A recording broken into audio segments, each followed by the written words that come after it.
It's time to conjure up a new video. Conjuration Wizard! Welcome to Pack Tactics, where my character has definitely seen a particular item from page 174 in Strixhaven. A Reckoning in Ruins, which is an adventure in a magic school. And no, I won't elaborate on that.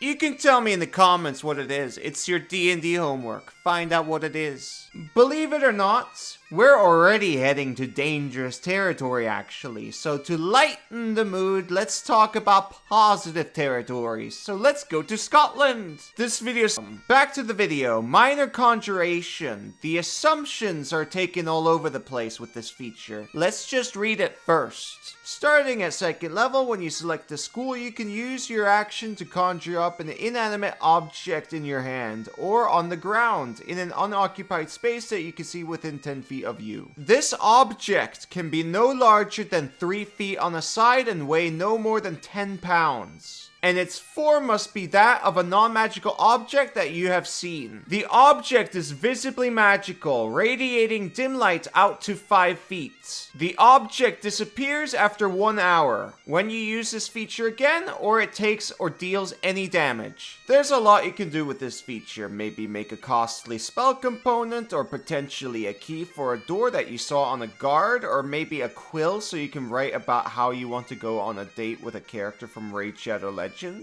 We can go on for a long time. There's more creative uses for this feature than Gator can actually count. Hey!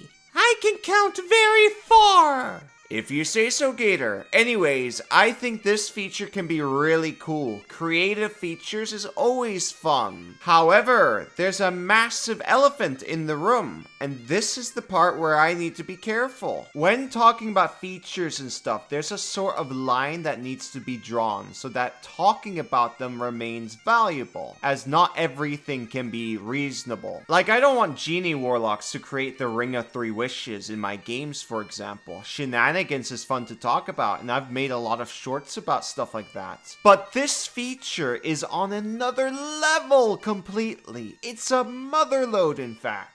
There's a ton of strong objects, like the item I was talking about in the intro, but stuff like that is usually found in adventure books. And I personally don't find it valuable to assume your character has seen those objects, especially if you're running another setting. Then there's also stretching the definition of what an object is. Like, is a liquid an object? Oh, it's not? What if I freeze it and turn it into an ice cube?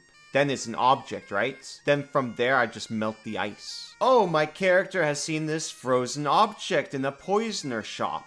My character has seen a Tangler grenade before. And stuff like that can be annoying for a DM. And if you allow all kinds of unlimited kinds of nonsense to be created with this feature, you'll end up with the strongest wizard in the game. Don't get me wrong, I do like this feature in that it allows for creativity. But it's extra important to make sure to communicate with your table on what is and isn't possible. This can be quite dangerous. Next up, Conjuration Savant. You're gonna pick the best conjuration spells anyways. We're gonna skip this. Level 6, Benign Transposition. You can use your action to teleport up to 30 feet to an unoccupied space that you can see. Alternatively, you can choose a space within range that is occupied by a small or medium creature. If that creature is willing, you both teleport, swapping places. Once you use this feature, you can't use it again until you finish a long rest, or you cast a conjuration spell at 1st level or higher. It's like Misty Step, but requires an action. It's not a crazy feature, but you might find at least one good use for it each day. The way you get a charge back is quite lenient, as there are some pretty good conjuration spells that you'll likely be casting quite a bit, like Web.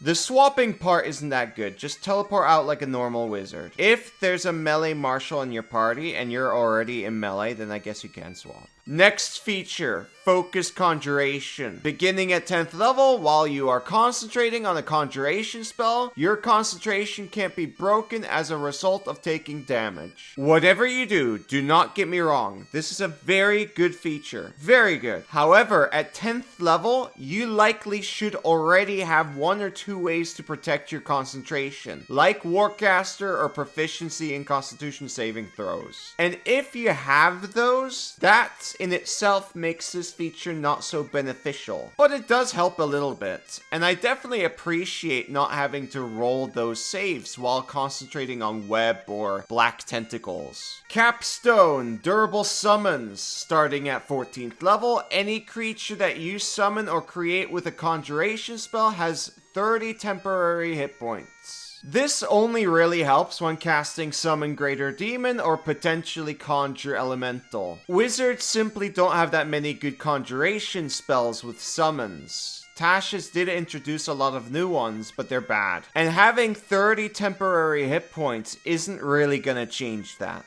They're still bad. If you have access to Gruul background from Ravnica, you would be able to use Conjure Animals with this feature, which would be pretty cool. If you're fighting creatures with resistances to non-magical damage, you'll still do good damage. Don't worry about it. If the creature has immunity, make the animals grapple them. Treat it like a control spell. It is a very good control spell, especially now with 30 temporary hit points on each animal. So yeah, that was School of Conjuration Wizard. It's not all that powerful, but there's a lot of shenanigans with that second level feature. That can be a full-length video, really. I'm not really interested in making that video because it's just gonna make absolutely everyone upset for no reason. But anyways, I do enjoy the creative aspect of this subclass. It's a good wizard, but if your DM allows shenanigans, this is the strongest wizard in the game, potentially. End of video. Check out established titles and become a lord. Thank you for watching. Bye-bye.